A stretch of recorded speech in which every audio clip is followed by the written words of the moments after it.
RMS Titanic एक British passenger liner थी। वो 15 अप्रैल 1912 को एक आइसबर्ग से टकराकर डूब गया।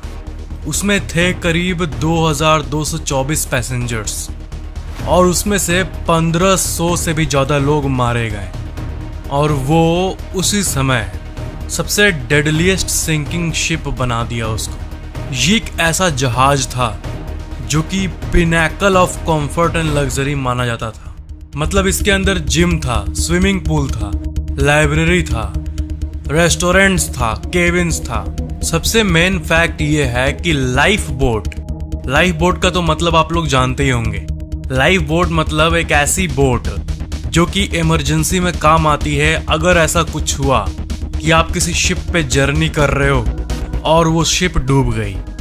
तो अभी के रेगुलेशंस के हिसाब से तो हर शिप में adequate amount of life boat होना चाहिए।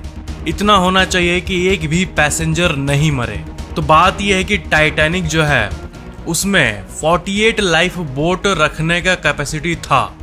48 बड़े बड़े लाइफ बोट रखने की और वहाँ से ऊपर से डिस्पैच करने की पॉसिबिलिटी थी।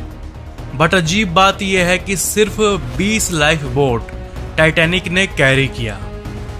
बट वो सारे पैसेंजर्स को कैरी नहीं कर सकता था। ये ऐसा इसलिए हुआ क्योंकि जब टाइटैनिक बना था तब इसको अनसिंकेबल शिप के नाम से जाना जाता था। ये ऐसा शिप माना जाता था जो कि कभी भी सिंक नहीं हो सकता।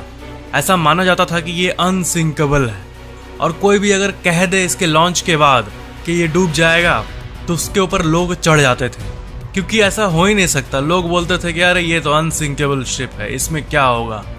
देखो क्या है कि हर जहाज में सेफ्टी प्रोसीजर्स फॉलो किए जाते हैं कि अगर कुछ घटना हो गई तो उस टाइम चीज़ें कैसे मैनेज होगी, इसका टेस्टिंग होता है। तो लाइफ बोट ड्रिल एक टेस्टिंग प्रोसीजर है और ये शेड्यूल्ड था उसी दिन जिस दिन टाइटैनिक निकला था। बट वो कैप्टन एडवर्ड स्मिथ ने इग्नोर किया क्योंकि उनको कॉन्फिडेंस था कि ये अनसिंकेबल शिप है और इतना ड्रिल टेस्टिंग ये वो झमेला ड्रामा करने की ज़रूरत नहीं है क्योंकि ये तो अनसिंकेबल है। बट उनको क्या पता था कि ये कितना ज़रूरी था। बट ये कैंसिल ज़रूर हो गया था और क्यों कैंसिल हुआ था ये आज तक एक मिस्ट्री है कि उन्होंने इतना बचकाना डिसीजन क्यों लिया आखिर। टाइटैनिक जो है ये 17 सितंबर 1908 को ऑर्डर किया गया था और ये कंप्लीट हो गया था पूरी तरह से 100% 2 अप्रैल 1912 को। कुछ सालों में ये पूरी तरह से कंप्लीट हो गया था। 2 अप्रैल 1912 को कंप्लीट हुआ। फिर ये पहली बार 10 अप्रैल को इसकी पहली ही जर्नी थी वो जिसमें ये डूबा था। वो लॉन्च हुआ था 10 अप्रैल 1912 को और 15 अप्रैल 1912 को ये ऑफिशियली आउट ऑफ सर्विस हो गया। मतलब इस शिप की जो लाइफ है वो सिर्फ सर्विस डेट से 5 दिन, सिर्फ 5 ही दिन ये एग्जिस्ट कर पाया। इतने सालों की मेहनत सिर्फ 5 दिन में बर्बाद हो गई। 10 अप्रैल 1912 को ये शिप शुरू हुई। जब ये आइसबर्ग हिट किया तब ये 600 किलोमीटर चल चुकी थी। 14 अप्रैल 1912 को रात 11:40 पे ये आइसबर्ग हिट किया था और ऑलमोस्ट 2.5-3 घंटे के बाद 2:20 सुबह के 2:20 15 अप्रैल को ये शिप पूरी तरह से बीच से ही टूट गया। जब ये टूटा उसके बाद एक शिप आरएमएस कारपथिया अराइव हुआ और बचे हुए 710 सर्वाइवर्स को वो सेव किया।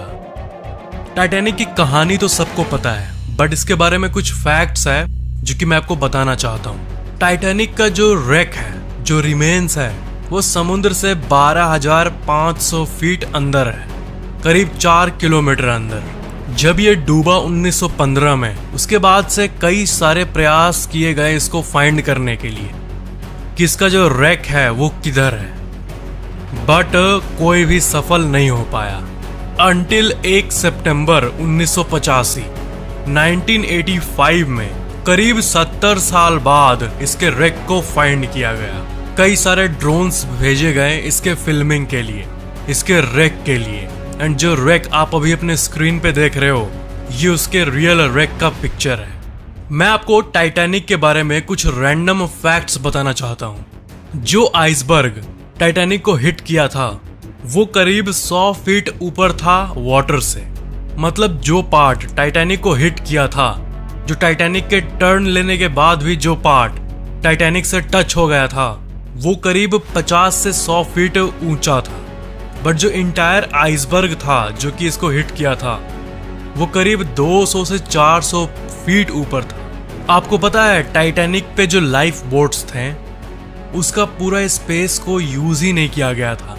पैनिक में लोग कम लोड को लेके ही निकल जा रहे थे। ऐसा माना जाता है कि अगर सारे स्पेस को यूज किया जाता तब बहुत सारे लोगों को बचाया जा सकता था, क्योंकि बहुत सारे लोग आ सकते थे उस लाइफ बोट पे और वो लाइफ बोट नहीं डूबती। ये फैक्ट है मिल्टन हर्शे के बारे में। मिल्टन हर्शे वो हर्शेज मिल्क चॉकलेट बार जो है उसके फाउंडर हैं। वो $300 का चेक भेजे थे आरएमएस टाइटैनिक को और वो लोग जाने वाले थे टाइटैनिक में, बट किसी बिजनेस रीजन के चलते, किसी इंपॉर्टेंट बिजनेस मीटिंग के चलते वो और उनकी वाइफ नहीं गए टाइटैनिक में। एंड जब ये टकराने वाली घटना वो सुने तब ऑफ कोर्स वो कह रहे होंगे अपने आप को कि टाइमिंग का भी कितना बड़ा खेल है ये दुनिया के सबसे लकीएस्ट पर्सन में से एक माने जाते हैं।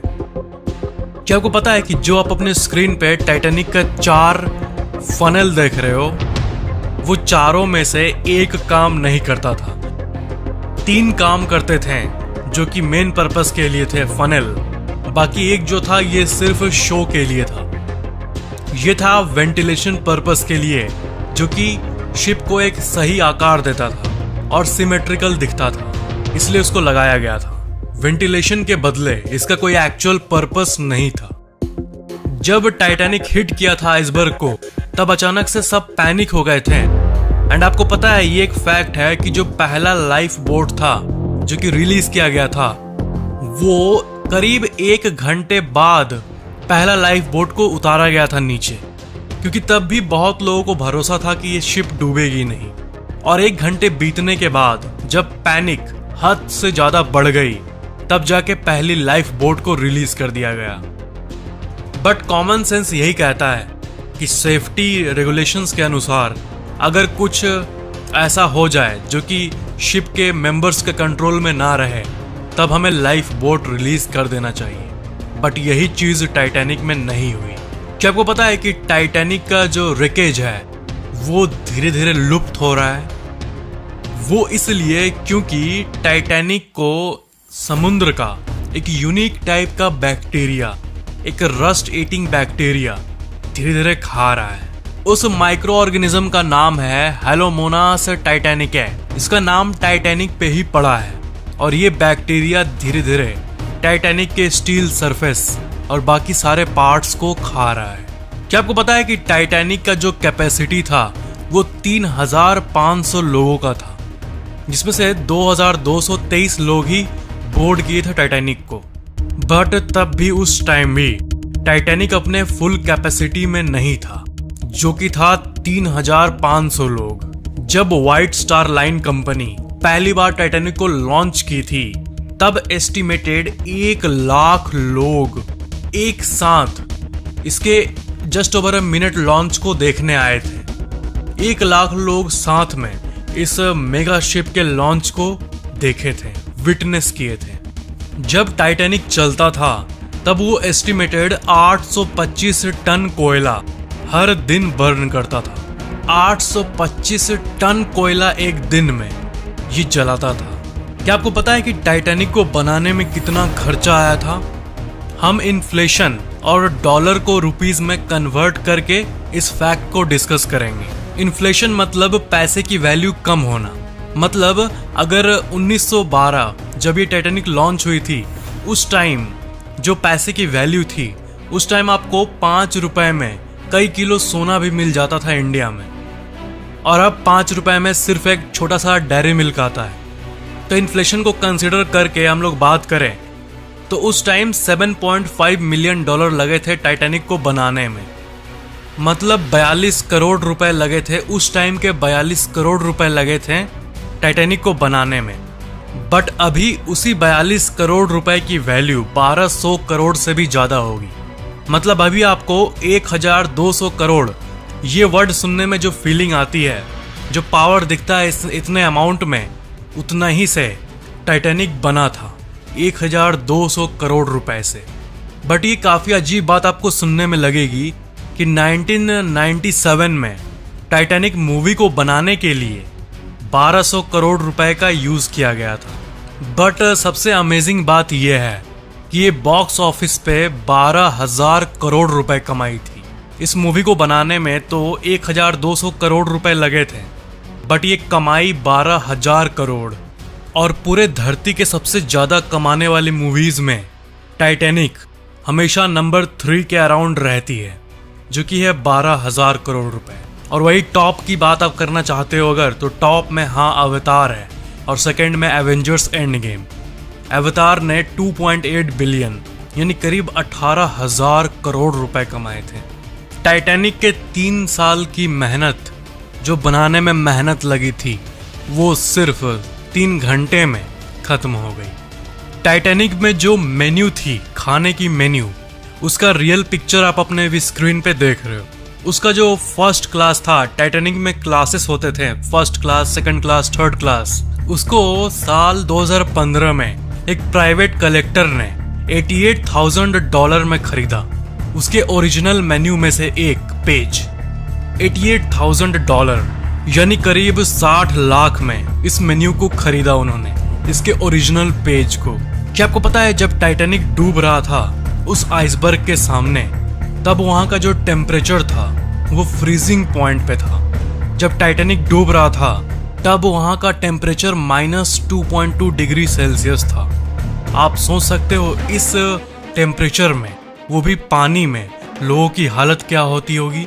According to life jacket association, इस टेम्परेचर में सिर्फ और सिर्फ 45 मिनट तक एक इंसान जिंदा रह सकता है। टाइटैनिक के सामने जब वो डूब रहा था तब ऐसा कहा जाता है कि SS कैलिफोर्नियन नाम का एक जहाज था जो कि टाइटैनिक से सिर्फ 20 मील दूर था, और जो कारपैथिया शिप टाइटैनिक को एक्चुअल में बचाया था वहां के लोगों को, वो तो 60 मील दूर से आ रहा था।